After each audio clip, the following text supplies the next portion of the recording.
If you're over 60 and notice your strength slipping away, I have a message that might shock you. It may not be aging. We've been told for decades that losing muscle, getting frail, and feeling weaker is just a natural, inevitable part of getting older. We're taught to accept it like gray hair or wrinkles. But what if I told you that much of the physical decline we attribute to the calendar is actually caused by a single, hidden daily habit that most seniors repeat without even realizing it? When you buy into the myth that muscle loss is normal, you stop fighting for your vitality. But the consequences of inaction are devastating. We're talking about a slower metabolism that makes weight gain effortless, a significantly higher risk of falls, and the gradual, terrifying loss of independence. It starts with needing help to open a jar and ends with needing help to get out of a chair.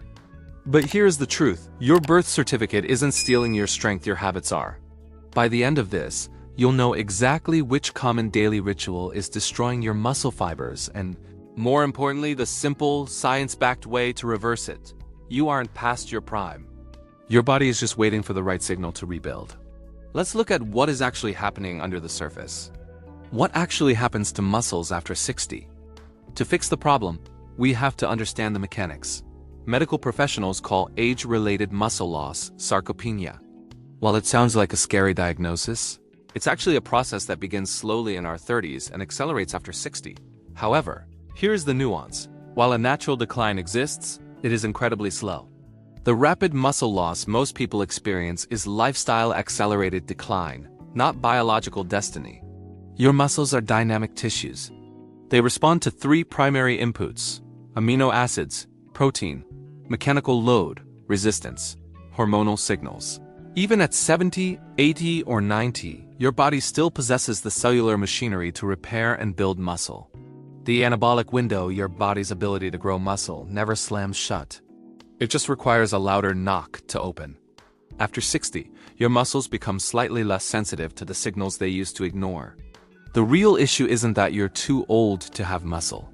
It's that your current daily routine is sending a loud, clear signal to your body that it no longer needs that muscle. The real culprit, the habit that destroys muscle. So what is this muscle-destroying habit? It's the combination of chronic underproteinization and prolonged micro-inactivity. Most seniors follow a specific dietary pattern: a light breakfast, toast or cereal, a modest lunch, a sandwich, and a large dinner with meat. This backloaded protein intake is a disaster for muscle maintenance. Because seniors have higher anabolic resistance, a small amount of protein at breakfast does nothing to trigger muscle growth. Your body essentially spends 18 hours a day in a catabolic state breaking muscle down, and only a few hours at night trying to repair it. Combine this with the habit of prolonged sitting. We aren't talking about being lazy. We're talking about the 3-hour block spent watching news or reading without standing up. In your 20s, your body could handle a sedentary day. After 60, long periods of sitting send a chemical signal to your muscles to shut down. Because muscle is metabolically expensive to keep, your body trying to be efficient simply begins to dissolve it. It follows the ultimate biological law: use it or lose it. Why this habit is so dangerous after 60? Why is this habit more dangerous now than it was 20 years ago? It comes down to anabolic sensitivity. In your youth, your body was hormonally loud. You could eat a bagel and sit on the couch, and your growth hormones would still keep your muscles somewhat intact. After 60, that volume is turned down. To get the same muscle maintenance signal, you actually need slightly more protein and more frequent movement than a 30-year-old. Without this stimulus, the body enters a downward spiral. As you lose muscle, your metabolism drops. As your metabolism drops, you gain fat. As you gain fat, systemic inflammation rises, which further breaks down muscle. This isn't just about looking toned, it's about joint protection. Muscle is the shock absorber for your knees and hips. When the muscle goes, the joints take the hit. Your independence is literally built on your muscle fibers. How to reverse it? Step 1. Fix protein intake. The first step to reversal is changing how you eat, not just how much. Protein distribution is king. You cannot save up your protein for dinner. To trigger muscle synthesis after 60, you need roughly 25 to 30 grams of high-quality protein at every meal, especially breakfast. The leucine factor. Look for foods rich in leucine, an amino acid found in whey, eggs, Greek yogurt, and lean meats. Leucine is the on switch for muscle repair. The breakfast shift. Swap the toast for eggs or Greek yogurt. Consistency. If you only hit your protein target at dinner, you are losing muscle for the other 20 hours of the day. This isn't an extreme diet, it's a strategic refueling. You are giving your body the raw materials it needs to stop the breakdown phase. Step 2. Break the sitting cycle. The second step is to stop the inactivity signal. You don't need to run marathons. You need to interrupt the stillness. Research shows that breaking a sitting period every hour by simply standing up and walking for 2 to 5 minutes can significantly improve how your muscles handle blood sugar and protein. Post-meal walks.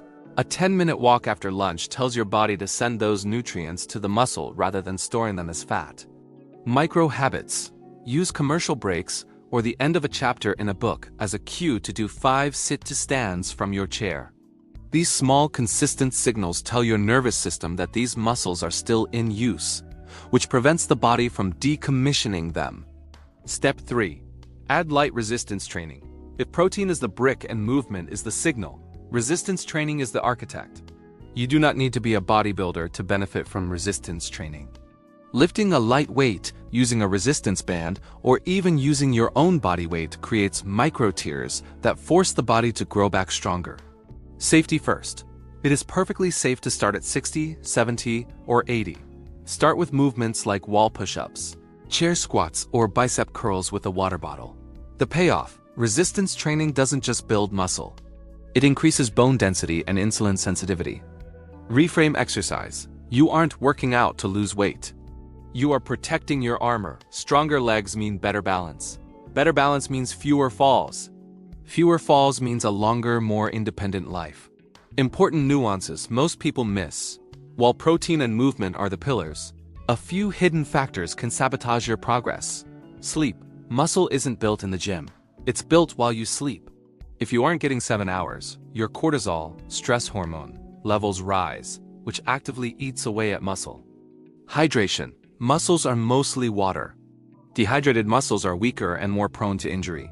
Calorie restriction. Many seniors try to lose weight by eating less, but if you don't eat enough, your body will burn muscle for energy. Never cut calories so low that you sacrifice protein. Consultation. Always check with your doctor before starting a new exercise routine, especially if you have pre-existing heart or joint conditions. Quick recap. What to change starting today? Let's simplify this into an immediate action plan. Reject the myth. Stop saying, "I'm just getting old." Start saying, "I need to give my body better signals." The rule of 30.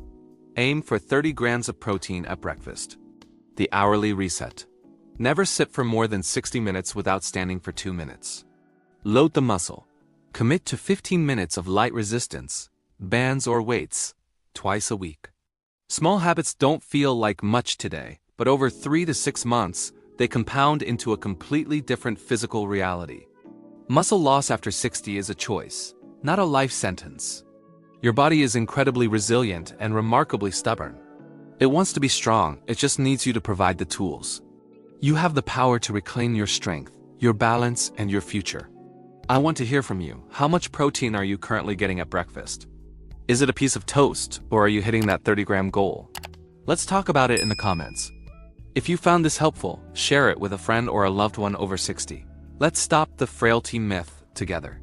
Don't forget to subscribe for more practical, science-based tips on staying strong and independent for life. Start today. Your future self will thank you for the strength you build this morning. Would you like me to create a 7-day high-protein meal plan specifically tailored for a senior's nutritional needs?